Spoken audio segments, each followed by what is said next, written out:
Meus amados, minhas amadas irmãs, integrantes deste seleto departamento de louvor e adoração, e a todos vocês, ouvintes, quero vos cumprimentar com a paz do Senhor Jesus. Estamos participando aqui da segunda semana, um por todos e todos por um, e para mim é um prazer, uma honra enorme poder ter essa oportunidade de trazer essa reflexão a cada um de vocês. Sobre todos os integrantes deste seleto departamento de louvor e adoração da Igreja Evangélica Assembleia de Deus, Ministério Oásis de Esperança, congregação no Arapuanga, nós sabemos que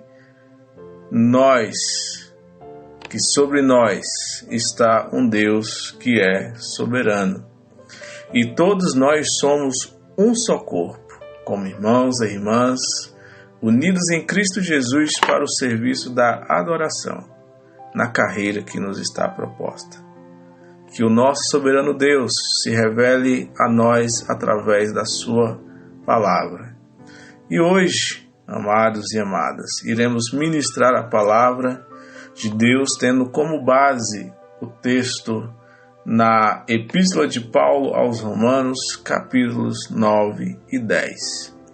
Falaremos sobre o tema a soberania de Deus e a incredulidade de Israel. Primeiramente, gostaria de definir junto com vocês o que é soberania e o que é incredulidade. Soberania quer dizer superioridade derivada de autoridade, domínio e poder. Temos uma observação a ser mencionada a cada um de vocês, que a soberania não é delegável e nem renunciável. Já a incredulidade é a falta de fé ou a recusa em crer. Amados e amadas, esta carta direcionada por Paulo a todos os amados de Deus e chamados para serem santos em Roma, tanto judeus quanto gentios, essa carta traz vários conselhos para os membros daquela sociedade da época, bem como para todos nós nos dias de hoje.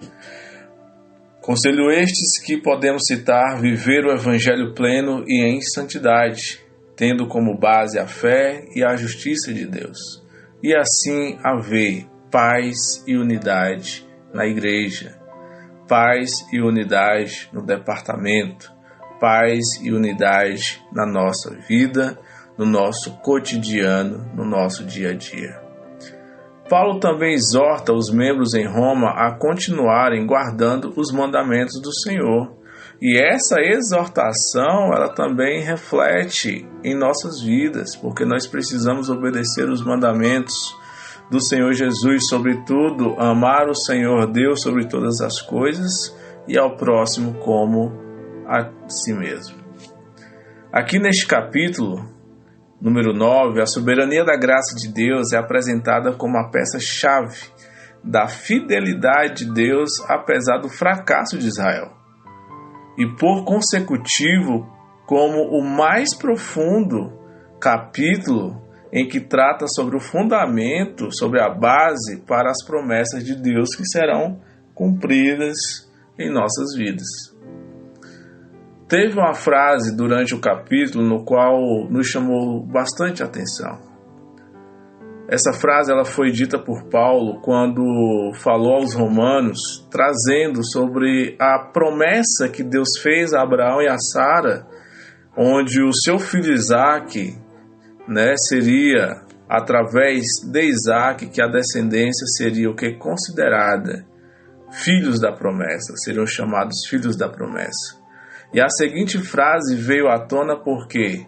Porque o povo de Israel estava perdendo a sensibilidade em reconhecer a soberania de Deus.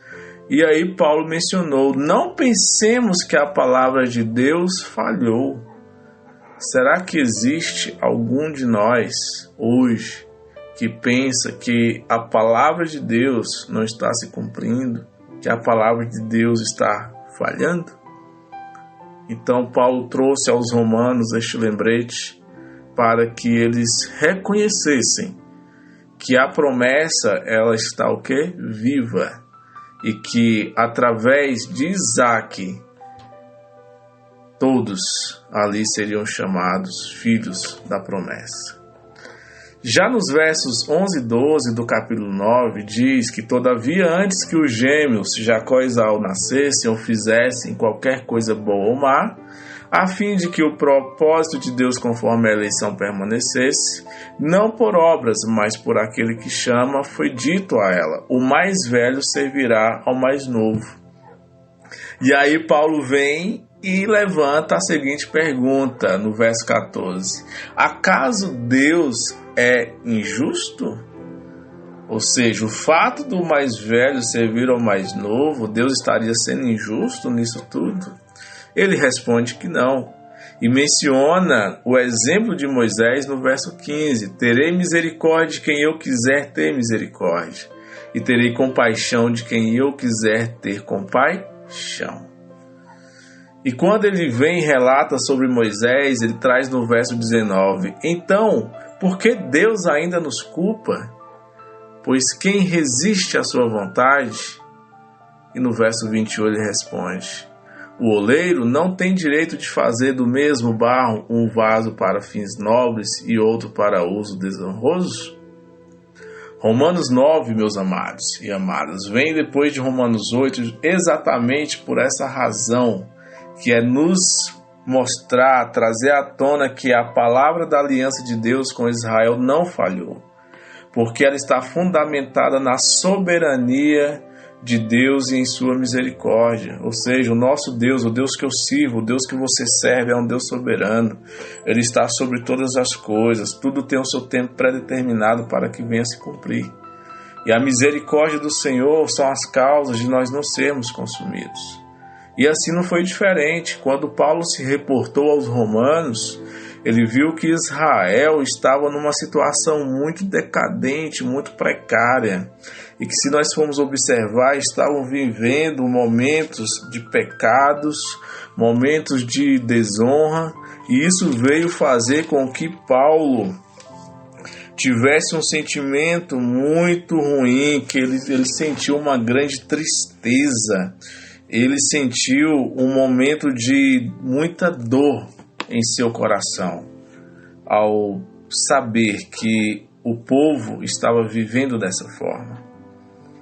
E quando ele se reportou aos romanos, ele quis trazer a clara palavra de Deus, sabendo que as promessas do Senhor, elas irão se cumprir.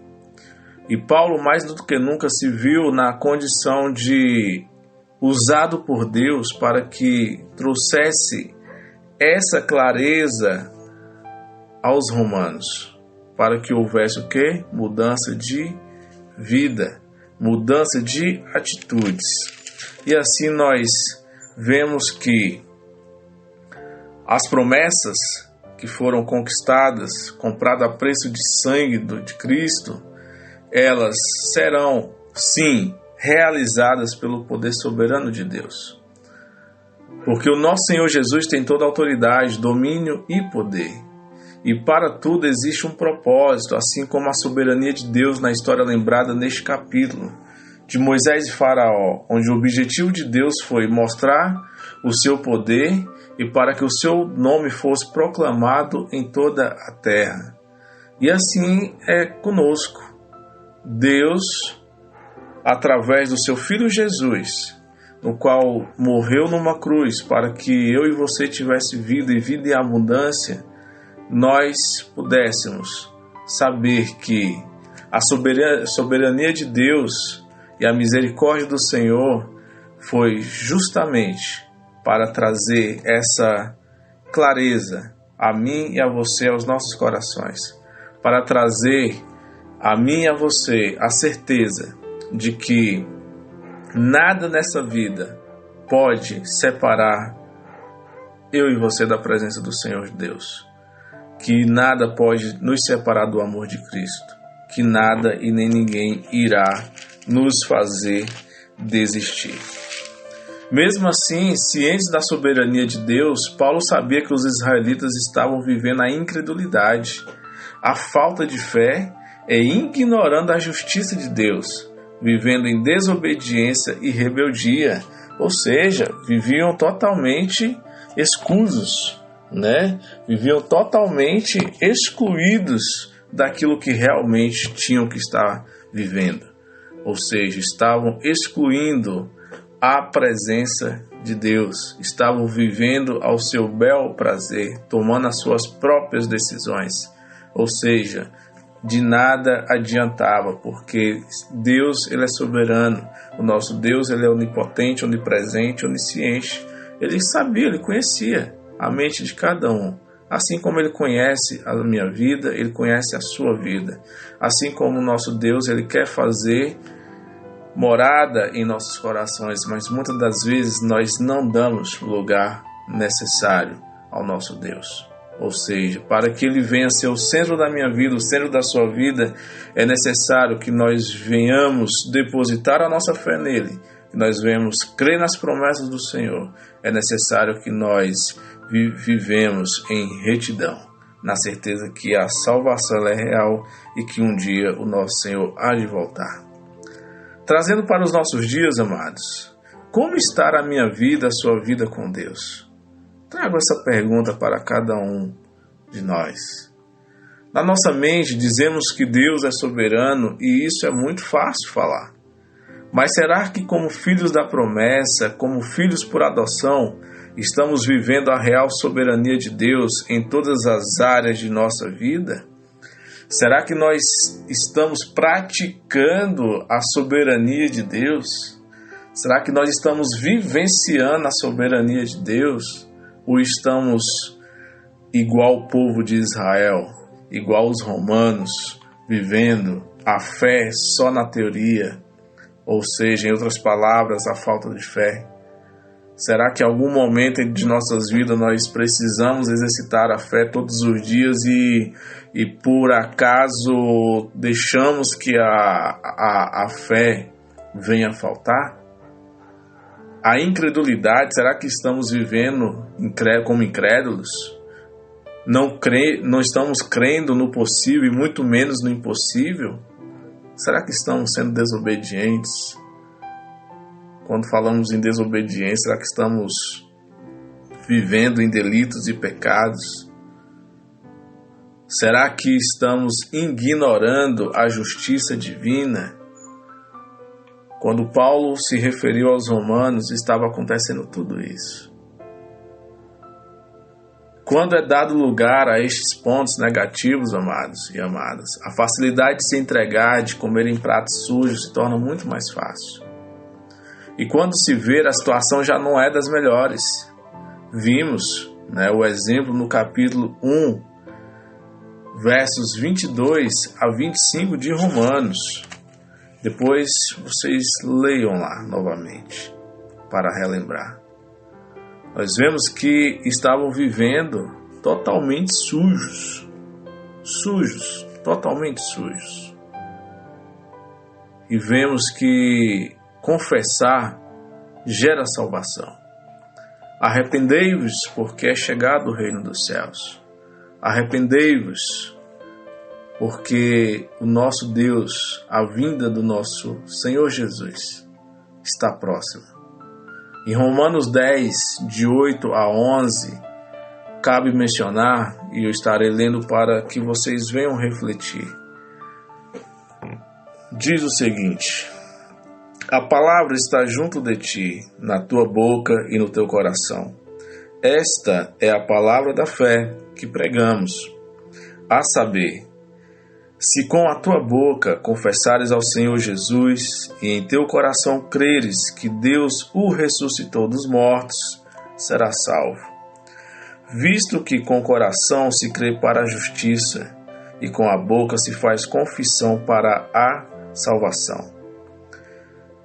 Porque a Escritura diz: todo aquele que nele crê não será confundido. Todo aquele que nele crê jamais será envergonhado. Vigiemos, meus amados, a cada fração de segundo. Exercite os versos 9 e 10 neste capítulo 10 de Romanos. Creia e diga a outras pessoas que o nosso Deus ressuscitou dos mortos.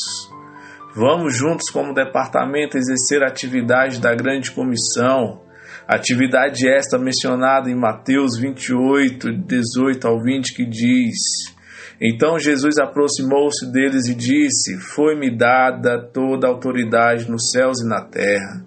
Portanto, vão e façam discípulos de todas as nações, batizando-os em nome do Pai, do Filho e do Espírito Santo, ensinando-os a obedecer a tudo o que eu ordenei a vocês.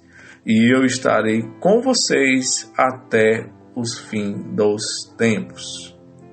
O Senhor Jesus está conosco, e o Deus de Jacó é o nosso refúgio.